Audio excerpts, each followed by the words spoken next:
ஓராண்டுக்கு மேலாக மோதிக்கொண்டிருந்த இஸ்ரேல் இஸ்புல்லா இடையே போர் நிறுத்த ஒப்பந்தம் போடப்பட்டு இருக்கிறது. இதன்படி லெபனானில் படிப்படியாக அமைதி திரும்பிக் கொண்டிருக்கிறது. அதே நேரம் காசாவிலும் போர் நிறுத்தம் வேண்டும் என்ற கோரிக்கை வலுத்திருக்கிறது. கடந்த ஆண்டு அக்டோபர் 7ஆம் தேதி இஸ்ரேல் ஹமாஸ் போர் தொடங்கியது. அதற்கு அடுத்த நாளே ஹமாஸுக்கு ஆதரவாக இஸ்ரேல் எல்லையில் துப்பாக்கிச்சூடு நடத்தியது ஹிஸ்புல்லா ஆயுதப்படை. அன்று தொடங்கி 13 மாதங்களாக இரு தரப்பிற்கும் இடையே மோதல் அதிகரித்து கொண்டே சென்றது. அவ்வப்போது இரு படைகளும் மாறி மாறி தாக்குதல் நடத்துவது வழக்கமாக இருந்தது. இந்த நிலையில் கடந்த ஆகஸ்டில் ஹிஸ்புல்லாவின் படை தளபதி புவாட் ஷாகர் கொல்லப்பட்டதாக செய்திகள் வெளியாகின.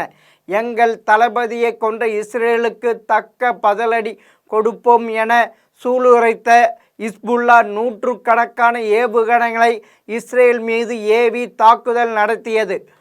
உலகின் பவர்ஃபுல் வான் பாதுகாப்பு அமைப்பான அயர்ன் டோம் மூலம் பெரும்பாலான ஏவுகணை தடுத்து நிறுத்தியது இஸ்ரேல்.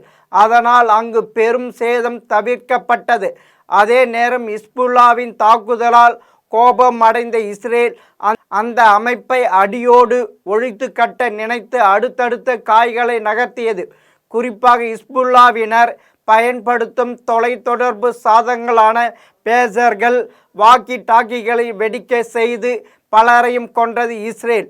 இந்த தாக்குதலில் ஹிஸ்புல்லா அமைப்பினர் மட்டுமன்றி லெபனானில் உள்ள பொதுமக்கள் பலரும் பாதிக்கப்பட்டனர். இதைத் தொடர்ந்து ஹிஸ்புல்லா மீண்டும் பதிலடி தாக்குதலை தொடங்க இஸ்ரேலும் லெபனான் மீது ஏவுகணை தாக்குதலை தொடங்கியது. பாலஸ்தீனத்தின் காசா பகுதி கொடூர போரை நடத்தி கொண்டிருந்த இஸ்ரேல் லெபனானிலும் போரை தொடங்கியது.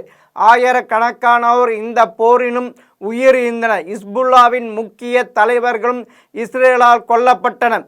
ஒரு கட்டத்தில் தரை வழியாக தெற்கு லெபனான் பகுதியில் நுழைந்த இஸ்ரேல் இராணுவம் இதனால் தெற்கில் வசித்து வந்த லெபனான் மக்கள் வடக்கு நோக்கி படையெடுத்தனர். லெபனானில் வெடித்த போர் மத்திய கிழக்கில் பதற்றத்தை அதிகப்படுத்தியது.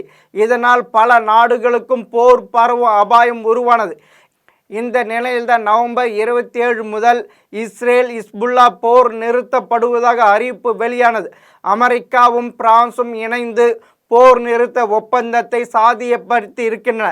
இந்த ஒப்பந்தத்தின்படி லெபனான் இஸ்ரேல் இடையிலான அதிகாரப்பூர்வமற்ற எல்லையாக கருதப்படும் ப்ளூ லைன் மற்றும் லிலானி நதி பகுதியில் இருந்து 60 நாட்களாக படைகளை இரு தரப்பிலும் திரும்ப பெற வேண்டும்.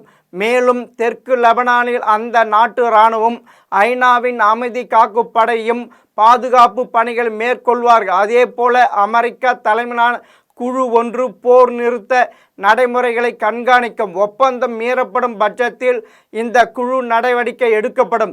லெபனான் பிரதமர் நஜீப் மிகாடி தெற்கு லெபனானில் எங்களது இராணுவ வலிமையை அதிகப்படுத்த முடிவு செய்திருக்கும். இனி லெபனானில் புதிய அத்தியாயம் தொடங்கும் என நம்புகிறோம் என்றிருக்கிறார். லெபனானில் அமைதி திரும்ப கொண்டிருக்கும் சூழ்நிலையில் தெற்கு லெபனானை விட்டு வெளியேறிய மக்கள் பலரும் மீண்டும் வீடுகளை நோக்கி படையெடுக்க தொடங்கியிருக்கிறார்கள். இஸ்ரேல் பிரதமர் நெதன்யாகுவோ போர் நிறுத்த ஒப்பந்தங்களை ஹிஸ்புல்லாவோ அவரது கூட்டாளிகளோ மீறினால் பதிலடி கொடுக்க எங்களுக்கு முழு உரிமை இருக்கு என தெரிவித்திருக்கிறார். எனவே இந்த ஒப்பந்தத்தை எந்த தரப்பு மீறினாலும் மீண்டும் அங்கு போர் வெடிக்கும் வாய்ப்புகள் இருப்பதாக சொல்கிறார்கள் அரசியல் பார்வையாளர்கள். அப்படியே இஸ்ரேல் காசா போரையும் நிறுத்தினால் நல்லது. உலகில் சாந்தி நிலவும், மக்களின் வாழ்வு செழிக்கும், விலைவாசி கட்டுக்குள் இருக்கும். இதில் என்ன நடக்கிறது என்பதை பொறுத்திருந்து பார்ப்போமா? மீண்டும் இன்னொரு தகவலோடு சந்திக்கிறேன். வணக்கம்.